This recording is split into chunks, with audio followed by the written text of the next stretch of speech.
Heart beat scan ఒక్క second లోనే world class 640 slide CT scan ఇప్పుడు మీ విస్టా ఇమేజింగ్ బంజారా హిల్స్ లో.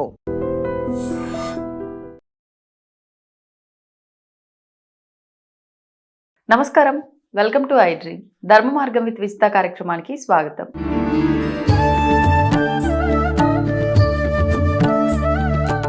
నమస్కారం గురుగారు. శ్రీమాత్రే నమః. శ్రీ గురుభ్యో నమః.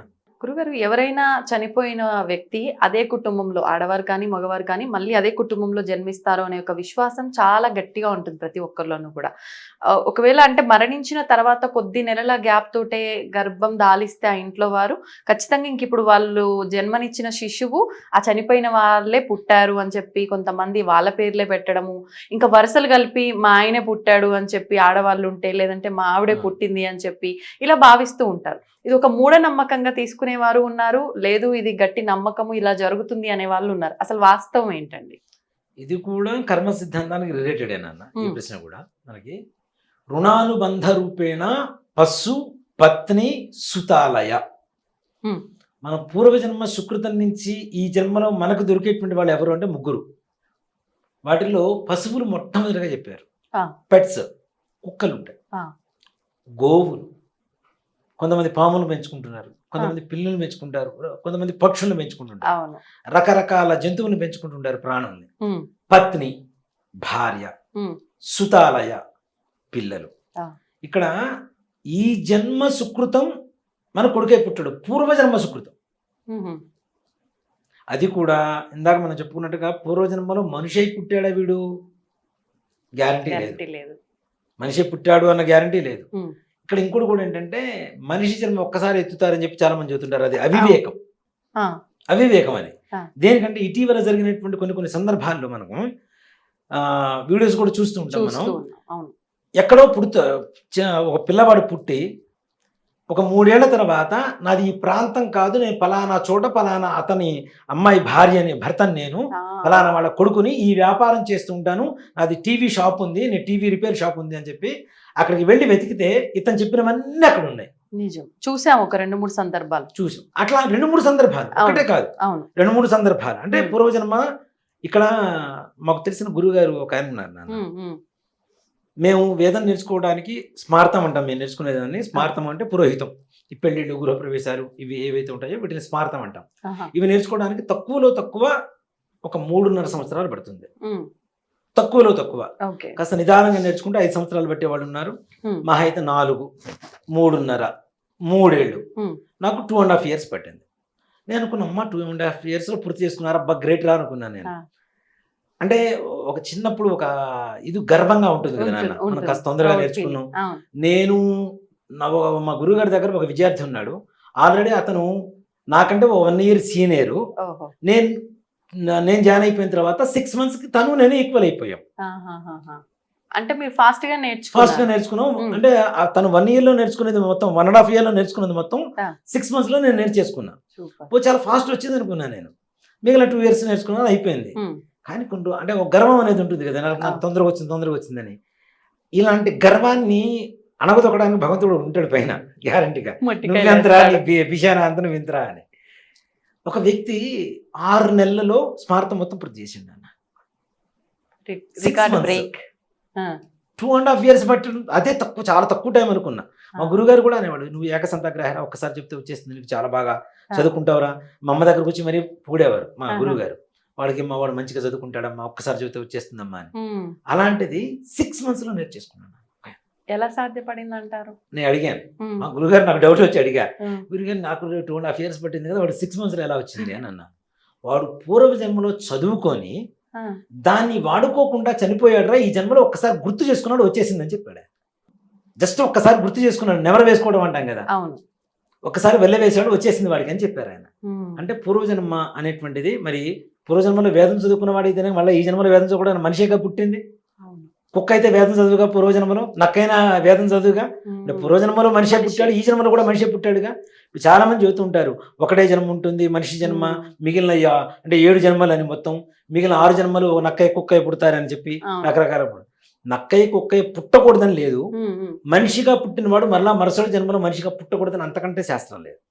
దాంట్లో అనుమానమే లేదు, మనిషే పుట్టవచ్చు. అందుకని మనం భార్య, పిల్లలు, జంతువులు ఇవి కూడా ఉమ్, మన కర్మ సంతానమే. ఆ.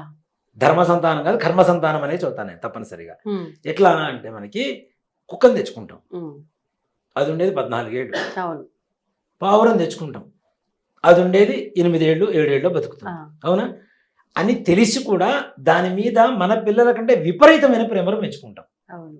అది లేకపోతే ఉండలేనంత, దాని దుంపదగా అది కూడా మనం లేకపోతే ఉండలేనంత అది కూడా పెంచుకుంటాం అడిక్షన్ కంప్లీట్ కదా. ఇంటి ఇప్పుడు కారు సౌండ్ వీధి చివరన వినపడ్డా, హార్న్ కూడా అక్కర్లా, ఇంజన్ సౌండ్ వినపడ్డా పరిగెత్తుకుంటూ వచ్చే కుక్కలు ఉంటాయి.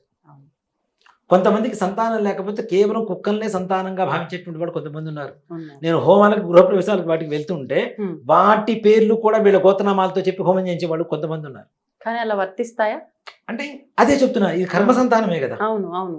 ఆటోమేటిక్గా ఆ ఇంటికి వచ్చిందంటే ఆ ఇంటిదే కదా, అనుమానం లేకుండా. అవును అవును. కానీ ఇక్కడ ఏంటి, పూర్వజన్మలో వీళ్ళకి దానికి 14 ఏళ్ళ బ్యాలెన్స్ ఉంది. ఆ బ్యాలెన్స్ కంప్లీట్ చేసుకోవడానికి ఈ జన్మలో ఒక్కొక్క రూపంలో వీళ్ళకి వచ్చి కూర్చుంది, తిన్నది, ప్రేమ చక్కగా అనుభవించింది, దాని కాలం తీరింది, వెళ్ళిపోయింది. అంటే ఎన్ని సంవత్సరాలు ఉందో దాని లైఫ్ స్పాన్ ని బట్టి కూడా ఆ జీవిగా ఆ రుణం జన్మిస్తుంది అనేటువంటిది దానికి తప్పనిసరిగా. ఓకే. ఇప్పుడు ఆ జీవికి అన్ని సంవత్సరాలే అనేది ఒక లైఫ్ స్పాన్ అనేది ఉంది కదా మనిషి లాగానే. కాబట్టి ఆ రూపంలోనే మన ఇంటికి రావడానికి అవకాశం ఉంటుంది. లేదు ఆ రూపంలో వచ్చినా తొందరగా పోయేవి కూడా కొన్ని ఉంటాయి. ఉంటాయి. ఇప్పుడు పిల్లలు కూడా అంతే కదా, కొంతమంది ప్రాణాల పిల్లలు చిన్న వయసులో చనిపోతూ ఉంటారు. కొంతమంది పుట్టగానే, అదే చెప్తా, పుట్టగానే చనిపోయే పిల్లలు కొంతమంది ఉంటారు. కడుపులో చనిపోయినటువంటి పిల్లలు కొంతమంది ఉంటారు. ఆ కాస్త బ్యాలెన్స్ తీర్చుకోవడానికి వస్తారు అంతే వాళ్ళు. అదే కదా, అంతే కదా. ఒక 6 నెలలు కడుపులో ఉన్నారు, అబార్షన్ అయింది అనుకుందాం అంటే ఆ 6 months ఆ తల్లికి వాడికి సంబంధం బ్యాలెన్స్ ఉంది, అది క్లియర్ చేసుకోవడానికి వస్తాడు.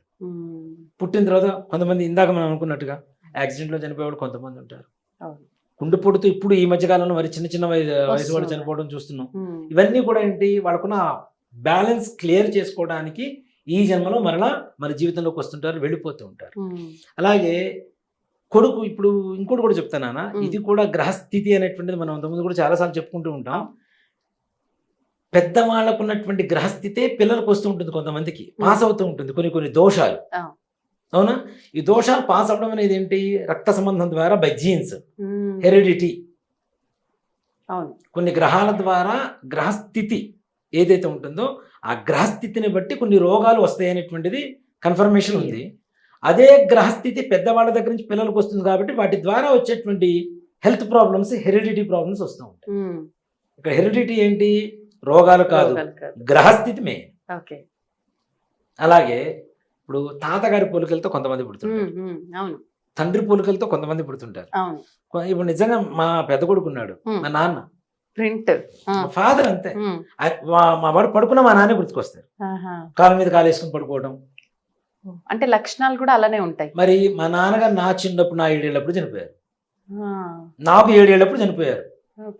ఆ తర్వాత 22 ఏళ్ళు, అంటే వీడి తర్వాత 7 ఏళ్ల తర్వాత, అంటే దాదాపు 15 ఏళ్ల తర్వాత మా వాడు పుట్టాడు. మా నాన్నగారు చనిపోయిన 15 ఏళ్ల తర్వాత పుట్టాడు మా వాడు. అంటే మా నాన్నగారి ఫేస్ కూడా తెలియదుగా, ఫోటో చూపించి తాతయ్య అంటే తెలియటం తప్పితే. కానీ ఆ లక్షణాలు ఎలా వస్తాయి అంటే జీన్స్ తప్పనిసరిగా ఉంటాయి.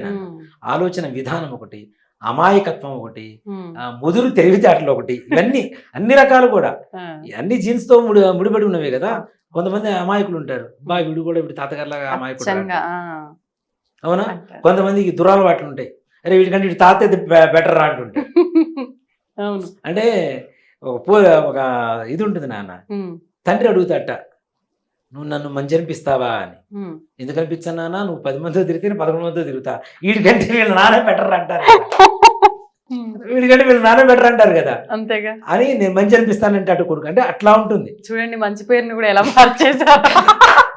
అందుకని కాబట్టి ఇవి మనకి కర్మ సంతానం, ధర్మ సంతానం అనేటువంటి విషయానికి వస్తే, ధర్మ సంతానంతో పాటుగా కర్మని తీసుకొని వచ్చేటువంటి వాళ్ళు ఎక్కువ మంది ఉంటారు. మన పూర్వీకులు మన వంశంలో మరలా పుట్టకూడదని ఎక్కడ ఇది లేదు నాన్న, అవే లక్షణాలు. దీన్ని ఇంకో దాంతో కూడా లింకప్ చేసుకోవచ్చు మనం. మన పెద్దవాళ్ళు ఓ గ్రహస్థితి ఉన్నప్పుడు అయిపోయింది, చనిపోయారు వాళ్ళు, అవునా. అదే గ్రహస్థితి పాస్ అవుతున్నప్పుడు అవే లక్షణాలు, అవే అలవాట్లు, అవే ఆలోచన విధానాలు కూడా వస్తాయి. అప్పుడు కూడా మనం ఏమనుకుంటాం, మా తాతగారు అనుకుంటాం, వీడి జన్మ వీడిదే, అంతే. ఆయన జన్మ ఆయనదే, పెద్ద ఆయనదే. కానీ అలవాట్ల ద్వారా మరలా మనం పునరాలోచన చేసుకుంటున్నాం, ఈయన మా తాతగారేమో అని. ఇక్కడ గ్రహస్థితి ఏదైతే మనం తాతల దగ్గర నుంచి వస్తూ ఉంటుందో, పాస్ అవుతుంటుందో, వాటి ద్వారా వాళ్ళకు ఉండేటువంటి ఆలోచన విధానం అదే విధానం మన పిల్లలకు వస్తుంది. కాబట్టి తద్వారా కూడా మన పిల్లల్ని మన సంతానం, మన పూర్వీకుల సంతానం అనుకుంటుంటాం, అంటే వాళ్ళ రూపంలో వచ్చారని అనుకుంటాం. అదొక రకమైనటువంటి ఇది అవుతుంది. ధర్మ సంతానం అనేటువంటిది ఇది. కర్మ సంతానం ఏదైతే ఉంటుందో అది మాత్రం తప్పనిసరిగా రుణానుబంధం ఉంటే తప్పనిసరిగా తీర్చుకోవాల్సిందే. నాకు ఒక డౌట్, ఇప్పుడు మరణించిన తర్వాత వాళ్ళకి ఖచ్చితంగా కార్యక్రమాలు సంవత్సరం వరకు చేసేవి ఖచ్చితంగా ఆచరిస్తాము, తర్వాత మళ్ళీ ఏడాది చేస్తాము. ఈ ఇంట్లో సంతానంగా మళ్ళీ ఎవరైనా ఇప్పుడు జన్మిస్తే ఈ చనిపోయిన వారే ఇలా పుట్టారు అని అనిపించినప్పుడు బతుకున్న వాళ్ళకి చేసే విధానాలు ఆచరిస్తాము, చనిపోయిన వాళ్ళకి ఆచరిస్తాం కదా, ఇది ఎట్లా బ్యాలెన్స్ చేయొచ్చు అంటారు? కరెక్ట్ నాన్న. ఇక్కడ మంచి ప్రశ్న. ఇంతవరకు ఎవరికి ఇది పిచ్చి ప్రశ్న కాదు, చాలా లోతైన ప్రశ్న. ఒక మాట చెప్పాలంటే ఎవరికి తట్టనటువంటి ప్రశ్న. ఒక తండ్రి చనిపోయాడు, అదే రూపంలో ఒక కొడుకు పుట్టాడు. పుట్టినటువంటి వాడికి ఇవన్నీ పుట్టినప్పటి నుంచి ఏమేం చేయాలో అన్ని చేస్తున్నాం, కానీ చనిపోయిన తండ్రికి మాత్రం అవి మాత్రం చేస్తున్నాం. ఇక్కడ మరి తండ్రి రూపంలో, అంటే కొడుకు రూపంలో తండ్రి పుట్టాడని మనం అనుకుంటూనే తండ్రికి ఎలా చేస్తాం అనేటువంటిది ఒక ఆలోచన. ఇక్కడ సజీవంగా మన కళ్ళ ముందు ఏదైతే జరిగిందో అది మనం యాక్సెప్ట్ చేయాలి. అవునా? తండ్రి చనిపోయాడు మన కళ్ళ ముందు, మనకి తెలుసు. ఆత్మ ప్రయాణం చేస్తుందని తెలుసు, ఒక స్థానాన్ని పొందిందని తెలుసు.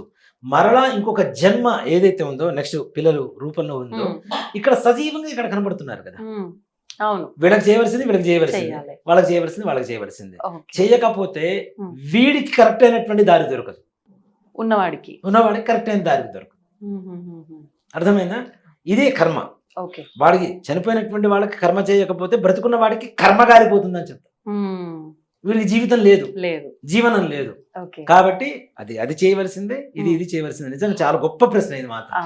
అంటే ఎవరి బాధ్యత వాళ్ళు బ్యాలెన్స్ చేయాల్సిందే, మన కళ్ళ ముందు కనిపిస్తున్న వాటికి సంబంధించి. అంతే కదా నాన్న మరి. సంతోషం అండి, చాలా చక్కటి వివరణ ఇచ్చారు. ధన్యవాదాలు. శ్రీమాత్రే నమః. శ్రీ గురుభ్యో నమః. తవ్వుతూనే శివలింగం. సరే, దాన్ని అట్లా కప్పేసేయండి, చూపించదండి.